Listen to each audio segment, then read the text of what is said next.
কমে 100 জন হয়ে গেছে।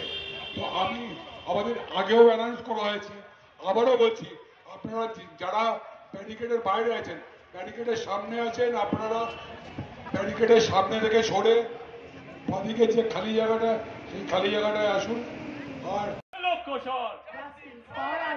আর শিরদাঁড়াটা শক্ত তাই 10 লাখে যে বিক্রি নয়, শিরদাঁড়াটা শক্ত তাই 10 লাখে বিক্রি নয়, এই শিরদাঁড়াটা শক্ত তাই 10 লাখে বিক্রি নয়, এই শিরদাঁড়াটা শক্ত হবে, যাতে সারা ভারত জুড়ে যে ডাক্তাররা আন্দোলন শুরু করেছেন সেটাকে বন্ধ করানো যায় এবং তাই করার।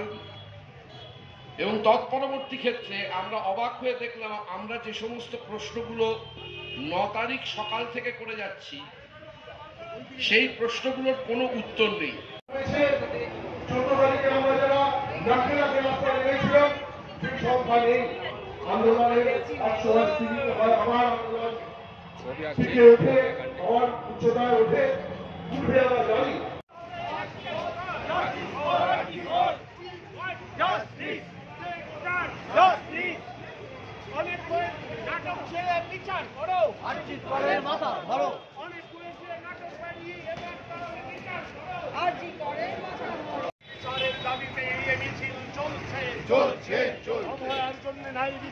একত্রিত হয়ে অত্যন্ত অর্গানাইজড ভাবে একে চূড়ান্ত অত্যাচারের মধ্যে দিয়ে এই মেয়েটিকে নির্মম ভাবে খুঁচিয়ে খুঁচিয়ে খুঁচিয়ে খুঁচিয়ে তাকে মৃত্যুর দিকে নিয়ে যাচ্ছে, কিন্তু পুরোপুরি খুন করে ফেলছে না, তাকে আরো কষ্ট দিচ্ছে কারণ সে প্রতিবাদ করতে শিখেছিল। এই অসভ্যতায়, নির্লজ্জতা, এই দুর্বৃত্তায়নের বিরুদ্ধে সে প্রতিবাদ করতে চেয়েছিল, সে স্বপ্ন দেখেছিল। সেই জন্যে যারা এই একটা বিশেষ বড় একটা কনস্পিরেসি অভয়কাণ্ডে আবার মিছিল বাইরে করেছে কলকাতায়। এই সবাই মিলে দিচ্ছি ডাক, স্বৈরাচার নিপাত যা, এই সবাই মিলে দিচ্ছি ডাক, স্বৈরাচার নিপাত যা, গর্জে উঠছে আমার একই স্বর, ভাই বোনেদের একই স্বর, সারা বাংলার একটি স্বর, সারা ভারতের একটা স্বর হিসেবে চিহ্নিত করেছে সিবিআই থেকে আরম্ভ করে, এবং যিনি যে প্রিন্সিপাল ওই কলেজে যিনি পদত্যাগ করেছিলেন তাদের বিরুদ্ধে কোনো চার্জ ফ্রেম করা হলো না। 90 দিন কেটে গেল, অথচ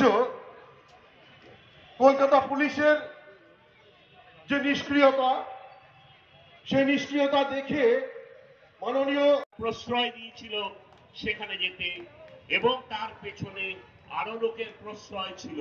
সেই প্রশ্রয় তারা এতদিন ধরে দিচ্ছিল, সেটার পেছনে তারা আছে।